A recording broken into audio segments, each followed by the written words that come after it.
Good morning, everyone! Ayan, so nagkakapi ngayon sina Father at Mother, guys. Kapi tayo dyan. Tayo.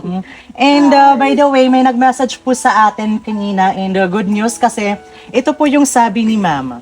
Hello, Jaloven. I love watching all your videos. Feeling ko I'm with you in spirit. I'm from Borongan, Eastern Samar. It's so refreshing to watch your videos on a daily basis. Binibigyan mo ako ng lakas ng loob. You are one of a kind. The way you love and nurture your parents is another level. Damo nga salamat. Napakabuti mong anak sa parents mo at lagi ko namang ina-appreciate ang maliliit na bagay na dumarating din sa buhay ko. I just wanna share my blessings to you. Kung okay lang, gusto ko mag-send para pambili ng rice for Christmas. Please send me your full name, address at phone number. Maraming salamat. Can I please remain anonymous? Salamat ulit. Ayan everyone, so grabe, napaka-humble po ni ma'am kasi ayaw niya pong magpangalan and shout out nga po pala sa lahat ng mga dakilang OFW natin out there. And saludo po kami sa lahat ng mga Filipinos who decided to work abroad for the betterment of their loved ones and to sustain the daily needs of their families here in the Philippines. Naway pagpalain pa po kayo ng ating Panginoon. Yes! And sa lahat po ng mga viewers natin out there na may mga kamag-anak po na nagtatrabaho ngayon doon sa ibang bansa, huwag po natin kakalimutan na kumustahin po natin sila palagi kasi napakalaking bagay na po nun sa kanila at saka kahit papaano ay naibsan na rin po yung kanilang mga pagod at pangungulila sa kanilang pamilya dito sa Pilipinas. Kasi sila po yung matatapang and selfless people pagdating po sa pamilya, di ba? Tulad po ngayon ni ma'am na ginawang instrumento ni Lord para mag-share po ng blessings. And ako rin po ay naging tulay lamang para maipaabot sa pamilya ko, especially sa mga magulang ko yung blessings na shinare ni ma'am. And isa lang naman po yung layunin natin dito is yung mapasaya yung mga parents natin and of course makatulong din po sa kanila, di ba? Kasi ganyan po talaga tayong mga Pinoy. Wow. Ay. Thank you, ma'am. And now, dito lang po muna kayo, stay put kayo dito kasi i-claim ko na po yung blessings ni ma'am. So samahan nyo ko today para pumuntang bayan. Let's go everyone! A few moments later. Ayan, so narito na po tayo ngayon sa Imluwil Yertonga Leyte branch kasi mas madali ko po ditong maklaim gamit yung aking Suki card.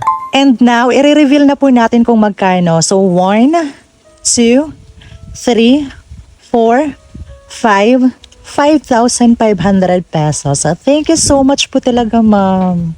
A few moments later.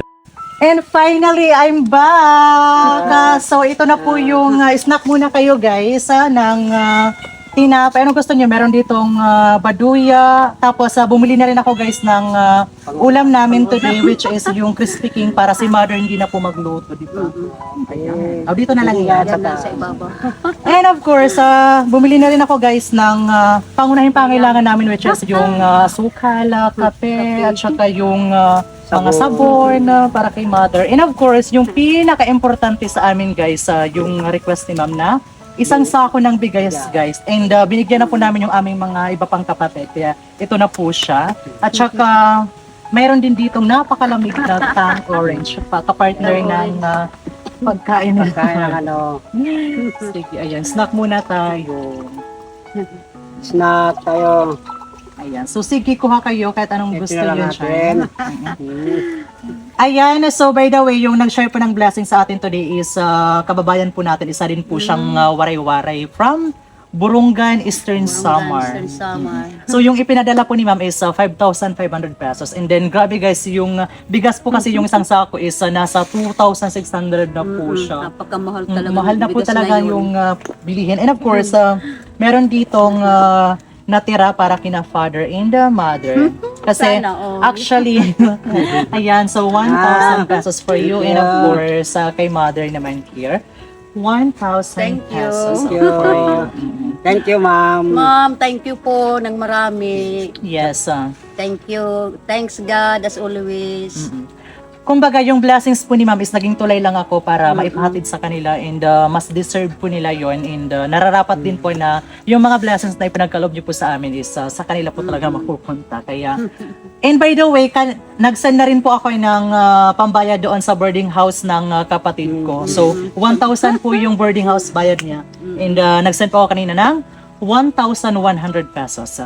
Thank you. Para may pasobra din po siya. Thank noon. you, ma'am. Para sa boarding house ng bunso namin. So, by the way, ano po yung masasabi nyo sa nag-share po ng blessing sa atin today na kababayan din po na? Damo nga salamat, ma'am. Salamat din sa Panginoon. Sana po marami pang blessing ang pagkaloob ni Lord sa inyo.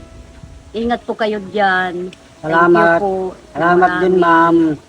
Ano mo, baga buli, gamon, baga pagpalain ka ng Panginoon, Mm-mm. gabayan ka. Correct. I know and I believe na nanonood po sa atin ngayon si ma'am. Kaya yung masasabi ko lang sa kanya is, damunduro talaga nga salamat ma'am han imo grasya nga pinaangbit haamon nga na punhain ka man po yan na unta tagang kapahi na maupay nga panlawas nganhin na damo pa nga grasya na mabot imo nga na imo pamilya gihapon. So once again, thank you so much po talaga everyone for all your support and love sa amin dito.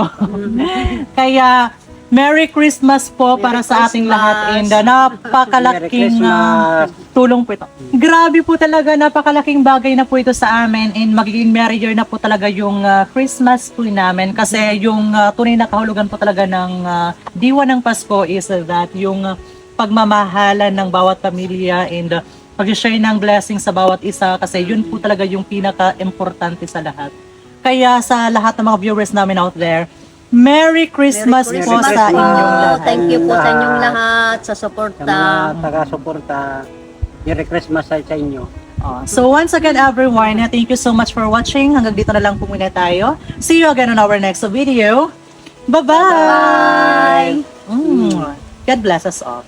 Thank you. Wow.